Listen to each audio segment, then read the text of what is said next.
Item ಯಾವುದೇ ಇರಲಿ try ಮಾಡಿ Aachi chicken masala. Aachi chicken masala commercial cylinder sir 2000 ರೂಪಾಯಿ ಇತ್ತು, ಇವತ್ತು ಏಕಾಏಕಿ 900 ಚಿಲ್ಲರೆ ಜಾಸ್ತಿ ಮಾಡಿದ್ದಾರೆ ಕಮರ್ಷಿಯಲ್ ಸಿಲಿಂಡರ್.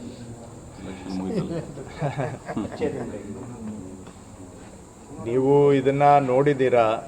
ನಾವು ಕೆಲವು ಅನಿವಾರ್ಯ ಸಂದರ್ಭ ಸಮಯ ಇರ್ತದೆ, ಆದರೆ ಎಲೆಕ್ಷನ್ನು ಮುಗಿಯೋವರೆಗೆ ಒಂದು ನೀತಿ, ಎಲೆಕ್ಷನ್ ಮುಗಿದ ಮಾರನೇ ದಿನ ಇನ್ನೊಂದು ನೀತಿ.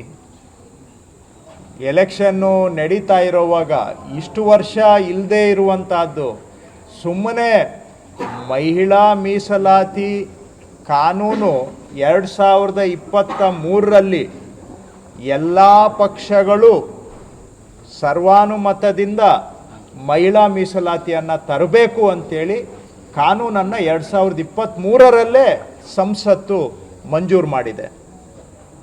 ರಿಪೀಟ್ ಮಾಡ್ತೇನೆ, ಸರ್ವಾನುಮತದಿಂದ ಎಲ್ಲ ಪಕ್ಷಗಳು ಕೂಡ ಒಂದುಗೂಡಿ ಸಹಮತ ಕೊಟ್ಟು 2023ರಲ್ಲೇ ಮಹಿಳಾ ಮೀಸಲಾತಿಯನ್ನು ನಾವು ಮಂಜೂರು ಮಾಡಿದ್ದೇವೆ. ಈಗ ಅನುಷ್ಠಾನಕ್ಕೆ ತರಬೇಕು. ಅದನ್ನು ಬಿಟ್ಬಿಟ್ಟು ಅದನ್ನು ತೋರಿಸ್ಕೊಂಡು ಎಲೆಕ್ಷನ್ ಮಧ್ಯದಲ್ಲಿ ಇನ್ನೇನು ವೋಟಿಂಗ್ ಆಗಬೇಕು, ಎಲ್ಲ ಕ್ಯಾಂಪೇನಿಂಗಲ್ಲಿದ್ದಾರೆ, ಆ ಟೈಮಲ್ಲಿ 3 ದಿನ ಅಧಿವೇಶನ ಅಂತ ಮಾಡಿ ಏನೋ ಮಹಿಳಾ ಮೀಸಲಾತಿ, ಹಾಗಾದರೆ 2023ರಲ್ಲಿ ಮಾಡಿದ ಕಾನೂನು ಎಲ್ಲೋಯ್ತು? ಆ ಕಾನೂನನ್ನು ಏನಾದರೂ ವಜಾ ಆಗಿದೆಯಾ? ಸುಪ್ರೀಂ ಕೋರ್ಟ್ ಸೆಟಸೈಡ್ ಮಾಡಿದೆಯಾ? ಅಥವಾ ಸಂಸತ್ನಲ್ಲಿ ಏನಾದರೂ ಅದನ್ನು ರಿಪೀಲ್ ಅಂತಾರೆ ಅಂದರೆ ವಾಪಸ್ ತಗೊಂಡಿದೆಯಾ ಸಂಸತ್ತು?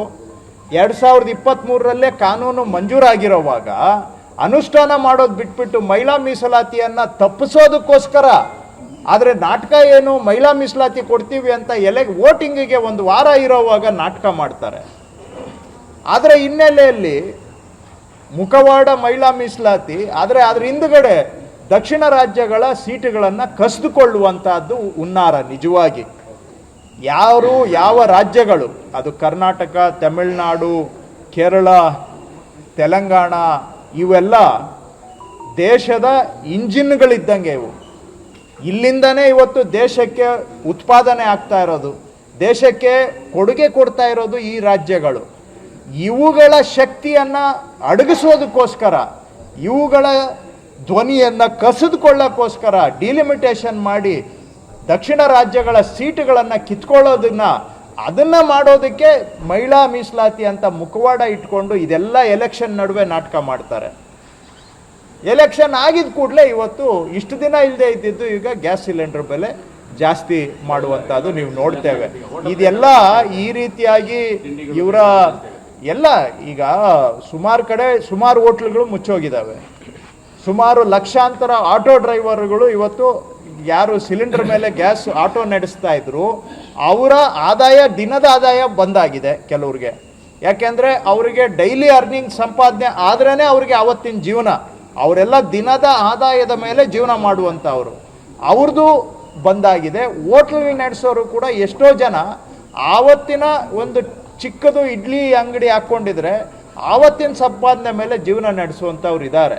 ಇವ್ರ ಬಗ್ಗೆ ಏನೂ ಸಹಾನುಭೂತಿ ಇಲ್ಲದೆ ಅವರ ಜೀವನ ಹಾಳಾಗಲಿ ಅನ್ನೋ ರೀತಿಯಲ್ಲಿ ಈ ಕೇಂದ್ರ ಸರ್ಕಾರ ನಡ್ಕೊಳ್ತಾ ಇರೋದು ತಪ್ಪು. ಸಮಸ್ಯೆ ಇರಬಹುದು, ನಾನು ಅದನ್ನು ಕೂಡ ಏನು ಏಕಮುಖವಾಗಿ ಮಾತಾಡ್ಲಿಕ್ಕೆ ಹೋಗೋದಿಲ್ಲ. ಸರಬರಾಜು ಸಮಸ್ಯೆ ಇರ್ಬೋದು, ಮತ್ತೊಂದು ಇರ್ಬೋದು. ಆದರೆ ಬ್ಲ್ಯಾಕ್ ಮಾರ್ಕೆಟಲ್ಲಿ ಸಿಗ್ತಾ ಇದೆ. ಹೆಂಗೆ ಸಿಗ್ತಾ ಇದೆ? ಸಿಗ್ತಾ ಇಲ್ವಾ? ಬ್ಲ್ಯಾಕ್ ಮಾರ್ಕೆಟಲ್ಲಿ ಸಿಗ್ತಾ ಇದೆ. ಇಲ್ಲಿ 2000 ರೂಪಾಯಿ ಇರೋದು ಅಲ್ಲಿ 5000 ರೂಪಾಯಿ ಕೊಟ್ಟರೆ ಸಿಗ್ತಾ ಇದೆ. ಅದು ಹೆಂಗೆ ಅಲ್ಲಿಗೆ ಸರಬರಾಜು ಇದೆ ಅಂತ ಆಯಿತು. ಯಾಕೆ ಬ್ಲ್ಯಾಕ್ ಮಾರ್ಕೆಟ್ಗೆ ಲೀಕ್ ಆಗ್ತಾ ಇದೆ? ಅದನ್ನೇ ಯಾಕೆ ಲೀಗಲ್ ರೂಟಲ್ಲಿ ಕೊಡ್ಲಿಕ್ಕಾಗೋದಿಲ್ಲ? ಬ್ಲ್ಯಾಕಲ್ಲಿ ದುಡ್ಡು ಕೊಟ್ಟವ್ರಿಗಂತೂ ಸಿಗ್ತಾ ಇದೆ. ಇದು ಜಗಜ್ಜಾಹಿರಾತು. ಅಟ್ಲೀಸ್ಟ್ ನಾನಂತೂ ಏನು ಪರ್ಚೇಸ್ ಮಾಡಿಲ್ಲ ಬ್ಲ್ಯಾಕಲ್ಲಿ, ಆದರೆ ಜನಗಳು ಹೇಳಿದ್ದನ್ನು ನಾನು ಕೇಳ್ಕೊಂಡಿದ್ದೇನೆ. ಸರಬರಾಜು ತೊಂದರೆ ಇದ್ದರೆ ಬ್ಲ್ಯಾಕ್ ಮಾರ್ಕೆಟ್ಗೆ ಹೆಂಗೆ ಸಪ್ಲೈ ಆಗ್ತಾ ಇದೆ? ಇಂಥ ದಂಧೆಕೋರರಿಗೆ ಅವಕಾಶ ಮಾಡಿಕೊಟ್ಟು ನಿಜವಾಗಿ ದುಡಿದು ಬದುಕುವಂಥವರಿಗೆ ಕಷ್ಟ ಮಾಡುವುದು ಯಾವ ಸರ್ಕಾರಕ್ಕೂ ಶ್ರೇಯಸ್ಸು ತರೋದಿಲ್ಲ.